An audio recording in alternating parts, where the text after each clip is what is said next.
Study IQ IAS, आपका selection हमारा mission. नमस्कार दोस्तों, स्टडी IQ देख रहे हैं आप और मैं हूं वरुण जौहरी। जय हिंद जय भारत। जब भी कभी हम हनी ट्रैप केसेस के बारे में सुनते हैं तो मोस्ट कॉमनली सामने ये आता है कि किसी देश की फीमेल स्पाई एजेंट ने, सीक्रेट एजेंट ने दूसरे देश के मेल स्पाई एजेंट को, ऑपरेटिव को, डिप्लोमेट को या फिर किसी ऑफिसर को हनी ट्रैप किया होगा। लेकिन आज जिस केस की हम बात कर रहे हैं वो एक ऐसा केस है जहां पे एक मेल स्पाई एजेंट ने, और वो भी पाकिस्तान की ISI के मेल स्पाई एजेंट ने, भारत की एक सीनियर डिप्लोमेट को हनी ट्रैप किया और उसके बाद भारत की कई सारी खुफिया इंफॉर्मेशन स्ट्रैटेजीज लीक हुई। ये एक ऐसा केस है जिसे भारत का one of the most sensitive spying case कहा जाता है। हम बात कर रहे हैं माधुरी गुप्ता स्पाइंग केस की। आज सारी डिटेल इंफॉर्मेशन आपको इस केस की पता चलेगी। कैसे हुआ, क्या हुआ, कहाँ तक गया, किस तरह से सजा हुई, कैसे पकड़ा गया, सारी चीज़ें पता चलेंगी। टेलीग्राम ग्रुप को ज़रूर ज्वाइन कर लीजिएगा। वहाँ पे नए वीडियो के नोटिफिकेशंस आते हैं, आपको नई लेटेस्ट इन्फॉर्मेशन दी जाती हैं, अपडेट्स दी जाती हैं। और कोई बातचीत अगर करना चाहते हैं तो इंस्टाग्राम पर भी आ सकते हैं, वहाँ पर बातचीत करेंगे। तो शुरुआत करते हैं आज के इस एपिसोड की। तो शुरुआत होती है 1980 से 80 के उस दशक में। माधुरी गुप्ता अपने माता पिता के साथ दिल्ली के विकासपुरी एरिया में रहा करती थी। MA अभी तक कर चुकी थी दिल्ली यूनिवर्सिटी से, हिस्ट्री में MA किया। उसके बाद पढ़ाई में क्योंकि काफ़ी अच्छी थी तो अलग अलग कॉम्पिटिटिव एग्जाम्स की तैयारी कर रही थी और उसके बाद उसके एग्जाम्स भी दिया करती थी। इसी बीच में एक नोटिफिकेशन निकला मिनिस्ट्री ऑफ एक्सटर्नल अफेयर्स का, जहाँ पे एक पोस्टिंग थी IFS ग्रेड B ऑफिसर के लिए। ये पोस्ट निकली हुई थी। अप्लाई किया, एग्जाम और इंटरव्यू के बाद में सिलेक्शन हो जाता है। माधुरी गुप्ता अब IFS ग्रेड B ऑफिसर बन चुकी थी। मिनिस्ट्री को ज्वाइन करने के बाद कई बार बाहर पोस्टिंग्स पर भी भेजा गया, जिसमें इराक भी जाना हुआ, मलेशिया जाना हुआ, क्रोएशिया जाना हुआ। लेकिन जब से मिनिस्ट्री को ज्वाइन किया था, एक्सटर्नल अफेयर्स मिनिस्ट्री को, तब से माधुरी की एक ख्वाहिश थी कि बड़े देशों में उसकी पोस्टिंग होनी चाहिए। यानी कि मॉस्को जाने का काफ़ी ज़्यादा मन था, अमेरिका में पोस्टिंग का काफ़ी ज़्यादा मन था। अच्छा, इस बीच में ये बताया जाता है कि उनके एक मेंटोर हुआ करते थे इस समय, जो कि उस समय मॉस्को में पोस्टेड भी थे। उनकी टीम में जगह भी थी माधुरी के लिए, बुलाना भी चाहते थे, लेकिन मिनिस्ट्री ऑफ एक्सटर्नल अफेयर्स ने जाने से मना कर दिया था। कई सारे कारण थे, उसमें से एक कारण ये बताया जाता है कि माधुरी इससे पहले सोवियत इंफॉर्मेशन सेंटर के अंदर काम कर चुकी थी। तो ये भी एक कारण था कि एक्सटर्नल अफेयर्स मिनिस्ट्री की तरफ से मॉस्को पोस्टिंग पर नहीं भेजा गया। समय बीता, साल 2007 आ जाता है। अब तक माधुरी को काम करते हुए MEA में करीबन 24 साल हो चुके थे। 24 से 25 साल का इस समय बीत चुका था। उम्र हो चुकी थी 50 साल। इस बीच में उन्होंने इस पूरे टाइम फ्रेम में उर्दू सीखी, काफ़ी अच्छी उर्दू सीखी। स्पेसिफिकली जो कोचिंग्स हैं वो ज्वाइन की थी उर्दू सीखने के लिए। और इस दौरान में पाकिस्तान जाने का भी एक मन बना चुकी थी। पोस्टिंग पर कभी पाकिस्तान जाना है, मिनिस्ट्री ऑफ एक्सटर्नल अफेयर्स की तरफ से पाकिस्तान हाई कमीशन इस्लामाबाद में पोस्टिंग पर जाना है, तो ये भी कहीं ना कहीं मन था। लेकिन इस समय पर दिल्ली में वो पोस्टेड थी। साल 2006 और 2007 के बीच में असिस्टेंट डायरेक्टर की पोस्ट पर थी, Indian council of world affairs in Delhi. इस पोस्टिंग पर रहते हुए बेसिकली ये एक पॉलिटिकल, एक फॉरेन पॉलिसी थिंक टैंक है, तो उसमें काम कर रही थी उसके असिस्टेंट डायरेक्टर के पद पर। पाकिस्तान जाने का लगातार मन था। लेकिन अब अगला साल आता है 2008। 2008 में क्या हुआ आप सभी को पता है, मुंबई टेरर अटैक्स, 26/11 का हमला हुआ। 174 लोगों की करीबन जान गई इसमें। बहुत ही खतरनाक हमला ये जो पाकिस्तान ने कराया था भारत के ऊपर मुंबई में। उन 10 आतंकवादियों को तो खत्म कर दिया गया था, उसमें से एक को, कसाब को, फांसी भी दी गई बाद में। लेकिन इस समय पर हमारे जो खुफिया तंत्र था उसके ऊपर भी काफ़ी सारे सवाल खड़े हुए थे कि आखिर कैसे हमें इनके बारे में जानकारी नहीं मिली, कैसे ये लोग प्लानिंग करते रहे। उसके बाद भी खुद डेविड कोलमैन हेडली मुंबई में था, उसका बेस यहाँ पे था, एक इमिग्रेशन सर्विस उसने यहाँ पे ऑफिस खोला था, उसके बारे में हमें कैसे ज़्यादा पता नहीं चला था। तो इस बीच में इंडिया पाकिस्तान के माहौल का जो माहौल था वो तो खराब हो ही चुका था, लेकिन ये सारे सवाल जो थे खुफिया तंत्र पर भी उठने लगे थे। इंटेलिजेंस एजेंसीज चाहती थी भारत की कि अब पाकिस्तान में हमें हर छोटी बड़ी जो भी डेवलपमेंट होती है, जो भी अपडेट्स होती हैं, मूवमेंट होती हैं, उस पर लगातार अब हम नज़र रख सकें। अभी तक जो चीज़ नहीं उतनी अच्छी हो पाई, अब हम उसको अच्छा कर लें। और साथ ही साथ वहाँ की जो मीडिया है वहाँ पे क्या चल रहा है, क्योंकि 2008 में जब ये मुंबई टेरर अटैक हुआ था, इसके बाद माहौल बहुत ज़्यादा ख़राब हो गया था दोनों देशों के बीच का। काफ़ी बातें ऐसी सामने आती थी कि पाकिस्तान रिटेलिएशन के लिए तैयार हो रहा है, भारत की तरफ से अगर कुछ किया जाएगा तो वो उस पर रिटेलिएट करेगा किसी अलग तरीके से। खुफिया विभाग चाहता था कि पाकिस्तान मीडिया पर हमारी नज़र बनी रहे, वहाँ के मूवमेंट पर हमारी नज़र रहे, और इसी के लिए एक डिसीजन लिया जाता है मिनिस्ट्री ऑफ एक्सटर्नल अफेयर्स में कि पाकिस्तान भेजा जाएगा माधुरी गुप्ता को। करीबन 25 साल काम कर चुकी हैं, एक्सपीरियंस काफ़ी अच्छा है, उर्दू में बहुत परिपक्व है, अच्छी खासी उर्दू जानती है। तो इस वजह से माधुरी गुप्ता को पाकिस्तान में इस्लामाबाद में जो इंडियन हाई कमीशन है वहाँ पे as a second secretary of press and information बनाकर भेज दिया जाता है immediately after 2008 Mumbai terror attacks. इन अटैक्स के हाल बाद पाकिस्तान भेजा गया माधुरी गुप्ता को। बड़ी वजह इसकी ये थी, दो चीज़ें थी। एक तो वो उर्दू बहुत अच्छी खासी जान चुकी थी, अब तक पकड़ थी, और दूसरा उनका बहुत लंबा एक्सपीरियंस हो चुका था, यहाँ काम करते हुए काफ़ी सारी फॉरेन पोस्टिंग्स पर भी जा चुकी थी। उनकी जो ड्यूटीज़ थी यहाँ पे माधुरी गुप्ता की, उसमें था मेन चीज़ कि मॉनिटर करना, स्कैन करना है सारे पाकिस्तान मीडिया को, उर्दू प्रेस को, जितने भी जर्नलिस्ट हैं उनसे ही मुलाकात होगी इस बीच में, तो सारी चीज़ें, खबर जो है वो भी रखनी है। साथ ही साथ इसका एक पर डे का डेली 2 डोजियर्स जो हैं समराइज करके, इंटरप्रेट करके सारे डेवलपमेंट्स को वो भारत भेजने हैं। तो ये पूरा काम था माधुरी गुप्ता की जो ड्यूटीज़ थी। एक बहुत ही डिज़ायरेबल पोस्ट थी माधुरी के लिए, क्योंकि वो खुद पाकिस्तान जाना चाहती थी, और ख़ासकर उनके घर से, दिल्ली से इस तरह की दूरी भी नहीं थी। कभी भी छुट्टियों में वो यहाँ पे कई बार आ जाती थी, कई बार उन्होंने इस पोजीशन पर रहने के दौरान दिल्ली को विजिट किया है। ये सारी चीज़ें चलती हैं। काम ऐसा था कि इस बीच में पाकिस्तानी जर्नलिस्ट से भी लगातार मिलना होता था, कॉन्टैक्ट जो थे वो भी बन रहे थे, और इन्फॉर्मेशन भी काफ़ी सारी निकाली जा सकती थी। इस वक्त माधुरी गुप्ता की उम्र थी करीबन 52 साल, 2009 के आसपास की ये बात है। 2009 के शुरुआती महीनों में एक पार्टी ऑर्गेनाइज की जाती है पाकिस्तान के इस्लामाबाद में, और इस पार्टी में बुलाया गया माधुरी गुप्ता को इंडियन हाई कमीशन से। पार्टी के अंदर एक पाकिस्तानी न्यूज़पेपर, जंग न्यूज़पेपर है पाकिस्तान का, उसके एक जर्नलिस्ट हुआ करते हैं जावेद राशिद ने इंट्रोड्यूस कराया माधुरी गुप्ता को दो ऐसे लोगों से जिनको कहा गया था कि ये मीडिया वाले हैं, ये मीडिया से पाकिस्तान की ताल्लुक़ रखते हैं, इनसे मिलना आपका ज़रूरी है। एक था उसमें से रज़ा राणा, और दूसरा था जमशेद करीबन 30 साल का लड़का था, दिखने में काफ़ी ज़्यादा स्मार्ट था, हैंडसम था, शान स्वभाव का दिख रहा था, और काफ़ी ज़्यादा इंटेलेक्चुअल बातें उस समय पे कर रहा था। माधुरी गुप्ता की 30 साल के जमशेद से लगातार बातचीत होना शुरू हो जाती है। जब ये बातचीत शुरू हुई तो इसके बाद फ़ोन नंबर्स एक्सचेंज हुए, उसके बाद में काफ़ी नज़दीकियाँ ही बढ़ी। ये जो पोस्टिंग थी करीबन 6 महीने अब तक हुए थे, और इस 6 महीने के बीच में ही माधुरी गुप्ता और जमशेद का अफेयर शुरू हो चुका था।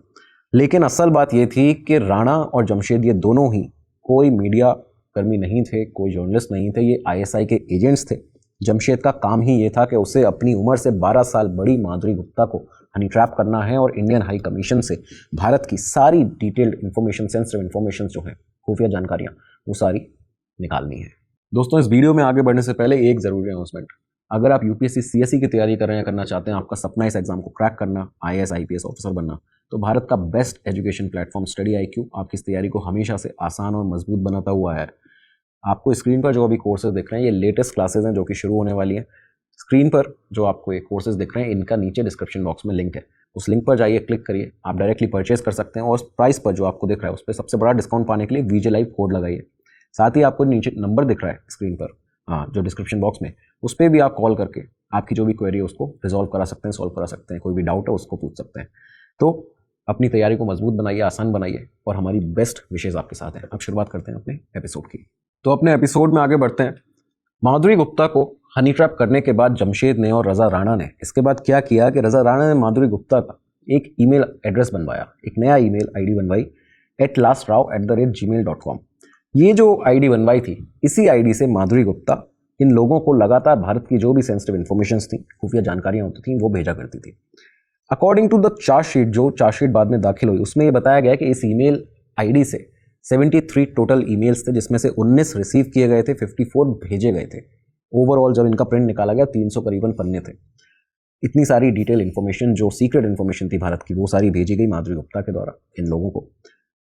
उन्होंने यहाँ तक कि ये भी बताया इस चार्जशीट के अंदर कि इन्फॉर्मेशन जो लीक की गई है उसमें इंक्लूडेड थी क्रिटिकल पोस्टिंग की इन्फॉर्मेशन, मिनिस्ट्री ऑफ डिफेंस की, एक्सटर्नल अफेयर्स के जो मिनिस्टर्स हैं, जो पोस्टिंग्स हैं ऑफिसर्स की, किन किन की पोस्टिंग कहाँ कहाँ पे हो रही है, बाहर विदेशों में किन की पोस्टिंग हो रही है, डिफेंस मिनिस्ट्री में कौन से नए ऑफिसर्स आए हैं, उनकी क्रिटिकल पोस्टिंग्स की, हाई कमीशन ऑफ इंडिया में अलग अलग देशों में कहाँ कहाँ लोग तैनात हैं, कौन से ऑफिसर हैं, उनकी जानकारियाँ, उनकी सीक्रेट इन्फॉर्मेशन, यहाँ तक कि उनके फैमिली के पर्टिकुलर्स भी, उनकी फैमिली की आइडेंटिटी भी, वो सारी भी लीक कर दी गई थी माधुरी गुप्ता के द्वारा। ये सारी चीज़ें यहाँ इस चार्जशीट में दायर थी। बाकी डॉक्यूमेंट जो लीक किए गए उसमें बताया जाता है कि स्ट्रैटेजिक प्लान्स भारत के अफगानिस्तान को लेकर, अफगानिस्तान में भारत का जो एंगेजमेंट है उसको लेकर, टेररिज्म को लेकर, कश्मीर में क्या क्या भारत करने वाला है, इन सारे इशूज़ पे, गवर्नमेंट इशूज़ जितने भी हैं उन सब की जानकारियाँ भी इसमें शामिल थी। इसके अलावा ये बात सामने आई कि कई बार ये जो जानकारियाँ थी वो दी जाती थी ईमेल के थ्रू, जो कि 73 टोटल ईमेल्स थे।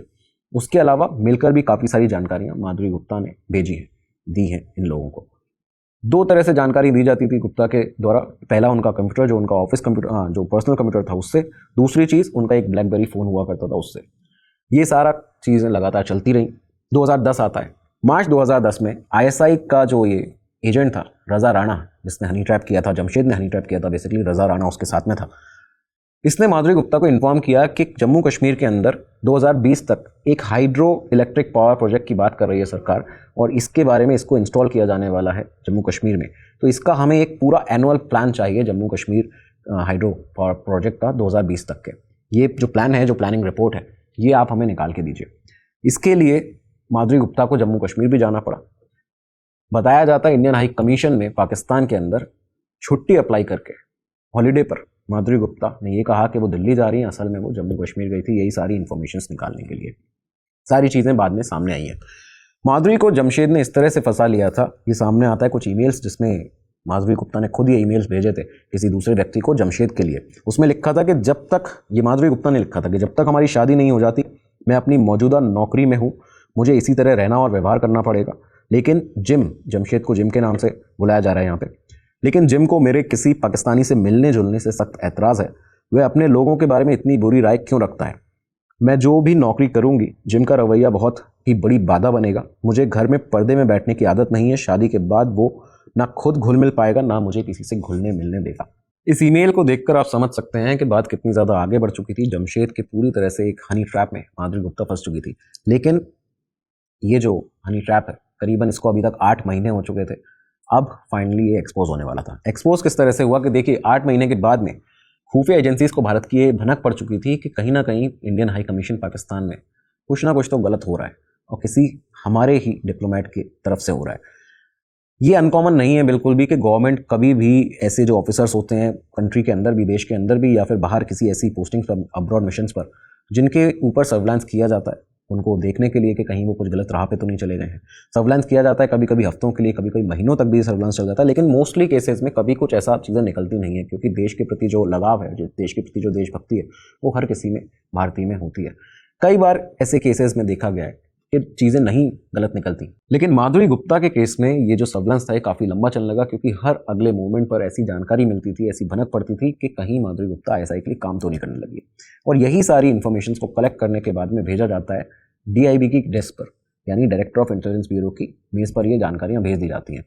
जब इन्हें एनालाइज किया गया, उसके बाद DIB ने गृह सचिव को सूचित किया, ये बताया उन्हें कि इंटेलिजेंस ब्यूरो ने इस्लामाबाद में इंडियन हाई कमीशन में एक लो रैंकिंग डिप्लोमेट माधुरी गुप्ता को निगरानी में रखा था। संदेह था कि पाकिस्तान को खुफिया जानकारियां यहाँ से भारत की दे रही हैं। ये जो पूरा डेवलपमेंट था, इसको अभी लिखित में कहीं भी दर्ज नहीं किया गया है, और इस पूरे ऑपरेशन को, इसका जो सर्विलांस चल रहा है माधुरी गुप्ता का, उसका विवरण अभी IB के बाहर किसी को भी नहीं दिया गया है। इनफैक्ट इंडियन हाई कमीशन में भी नहीं बताया गया है। ज़रूरी इसलिए था नहीं बताना इंडियन हाई कमीशन और पाकिस्तान में उनको बताना, क्योंकि ये हमें नहीं पता था कि कहीं ऐसा और कोई भी साथी तो नहीं है माधुरी गुप्ता का जो इंडियन हाई कमीशन में बैठ के ही उसके साथ में कोई और उसके अलाइज हों या फिर उसके साथी हों जो इस तरह की इन्फॉर्मेशन पाकिस्तान को दे रहे हैं। इस वजह से कहीं डायरेक्ट एक्शन अगर माधुरी गुप्ता के ऊपर लिया जाएगा तो वो लोग अलर्ट हो जाएंगे और भाग सकते हैं। ये हम नहीं चाहते थे, डायरेक्टली माधुरी गुप्ता को पकड़ना चाहते थे रंगे हाथ। तो इस वजह से सर्विलांस जो था वो और अभी 2 से 3 हफ्ते तक बढ़ाया जाता है आगे। आप ये देखिए कि ये जो साल आ चुका था, अभी और 2-3 हफ्ते हम ये जो सर्विलांस था इसको बढ़ाया गया। ऑपरेशन को अभी तक सीक्रेट रखा गया, किसी को भी नहीं बताया गया था। लेकिन इसके बाद में इसे किस तरह से ट्रैप करना है, माधुरी गुप्ता को किस तरह से ट्रैप करना है, इसकी योजना बनाई गई। IB का प्लान कुछ इस तरह का था कि माधुरी गुप्ता को आखिर रंगे हाथ कैसे पकड़ा जाए। तो उसके लिए उन्होंने ये किया कि जिन चैनल्स तक, जिन सीक्रेट चैनल्स तक उसकी पहुंच थी इंडियन हाई कमीशन में रहने, उस पोस्टिंग पर रहने के साथ में, उन चैनल्स के अंदर कुछ इन्फॉर्मेशन को डाला गया इंटेंशनली, कुछ ऐसी खुफिया इन्फॉर्मेशन जो कि ऐसा लगे कि हाँ पाकिस्तान को ये किसी, अगर कोई कॉम्प्रोमाइज़ हो जाता है शख्स तो वो सोचेगा कि हाँ ISI को ये इन्फॉर्मेशन दे दी जाए सो डैट मेरा कोई फ़ायदा हो जाए। इस तरह की कुछ इन्फॉर्मेशन को इंटेंशनली भारत ने उन चैनल्स में डाला और कुछ दिनों का वेट किया गया। कुछ ही दिन में ये देखा कि जो इन्फॉर्मेशन है वो कुछ ही हफ्तों के अंदर में लीक हो गई है। माधुरी गुप्ता ने एक बार फिर से ये इन्फॉर्मेशन लीक कर दी थी और यहाँ से एक कन्फर्म हो चुका था DIB के सामने कि माधुरी गुप्ता पूरी तरह से ISI के लिए काम कर रही है। जब ये चीज़ कन्फर्म हुई तो इसके बाद होम सेक्रेटरी और DIB ने, डायरेक्टर ऑफ इंटेलिजेंस ब्यूरो ने, माधुरी गुप्ता का जो लीक था वो सीधा होम मिनिस्ट्री को बताया। यहाँ पे होम मिनिस्ट्री के पास जब ये चीज़ें गई और MEA को भी बताया गया, मिनिस्ट्री ऑफ एक्सटर्नल अफेयर्स को बताया गया, सीधा उनसे कहा गया कि अब आप माधुरी गुप्ता को वापस बुलाइए भारत। माधुरी गुप्ता को वापस बुलाने के लिए, क्योंकि अब वो ऐसा ना हो कि डायरेक्टली ये बता दिया जाए माधुरी को कि आपको समन इसलिए किया जा रहा है इस रीज़न की वजह से, तो कहीं वो वहीं से भाग ना जाए, इस वजह से उससे कहा गया कि आपको दिल्ली इसलिए बुलाया जा रहा है कि एक भूटान में सार्क समिट है, सार्क समिट थिम्पू में भूटान में होने वाला है, उसके लिए प्रिपरेशन के लिए, उससे कंसल्ट करने के लिए आपको यहाँ पर बुलाया जाने वाला है। Madhuri Gupta at the end of April, ये जो ऑर्डर था ये रिलीज हो गया था भारत से, इंडियन हाई कमीशन पहुंच चुका था माधुरी गुप्ता के रिटर्न के लिए। 21 अप्रैल 2010 की बात बताई जाती है। माधुरी गुप्ता पाकिस्तान की इंटरनेशनल एयरलाइंस की फ्लाइट PK270 से बैठकर सीधा दिल्ली वापस आती है।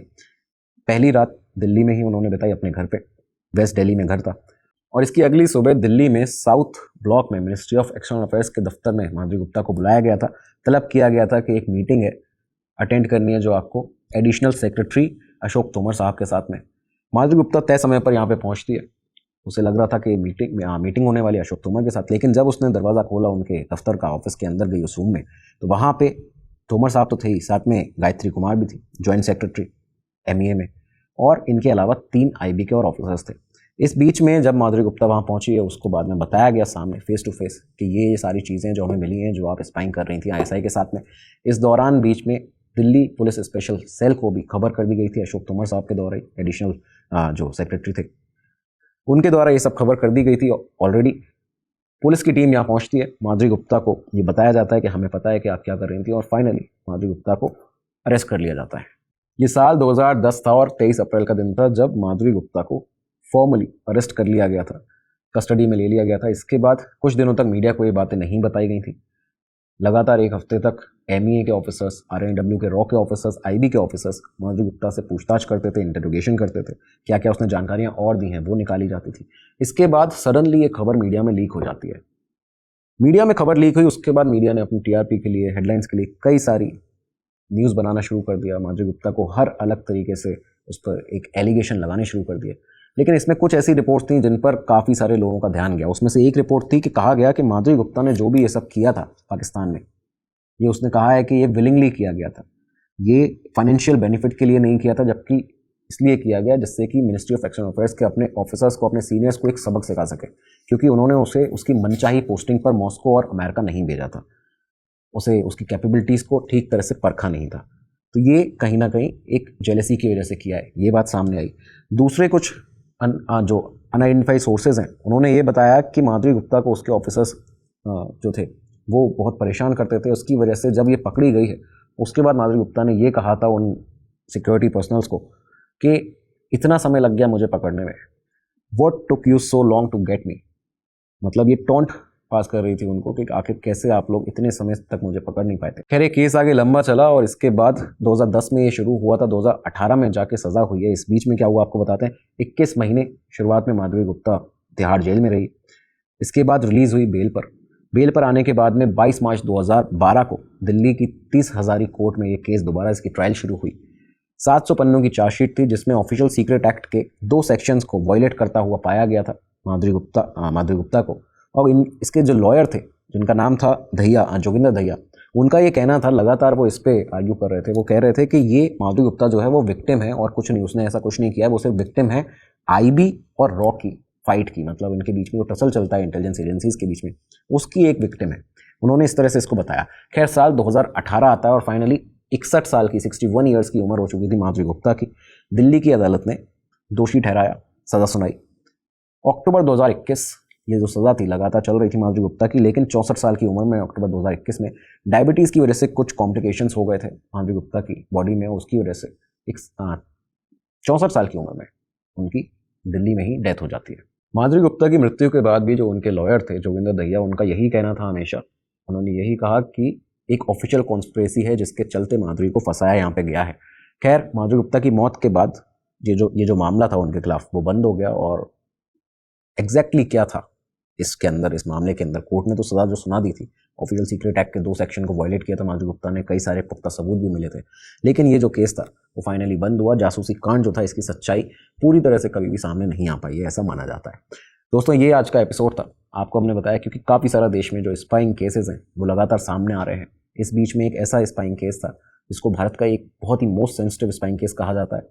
एक फीमेल डिप्लोमेट को भारत की पाकिस्तान के एक स्पाई एजेंट ने हनी ट्रैप कर लिया था, मेल स्पाई एजेंट ने। तो ये आज का एपिसोड था। आपकी क्या राय है माधुरी गुप्ता के इस केस के बारे में कमेंट सेक्शन में ज़रूर बताइएगा। आपकी राय बहुत इंपॉर्टेंट है और उसको जानना बहुत ज़्यादा ज़रूरी है। तो अपनी राय बताइएगा, कमेंट कीजिएगा, लाइक कीजिएगा, वीडियो को शेयर ज़रूर करिएगा। टेलीग्राम के हमारे उस चैनल पर ज्वाइन हो जाइए, वहाँ पर आपको लेटेस्ट अपडेट्स मिलते हैं, इन्फॉर्मेशन दी जाती है, साथ ही साथ में नई वीडियो के नोटिफिकेशन भी वहीं मिल जाते हैं। इंस्टाग्राम पर आइए, बात करेंगे, बातचीत से कई सारी चीज़ें पता चलती हैं। अब मिलेंगे अगले एपिसोड में, तब तक के लिए दीजिए इजाज़त। नमस्कार, धन्यवाद, जय हिंद, जय भारत। स्टडी IQ IAS, आपका सिलेक्शन हमारा मिशन।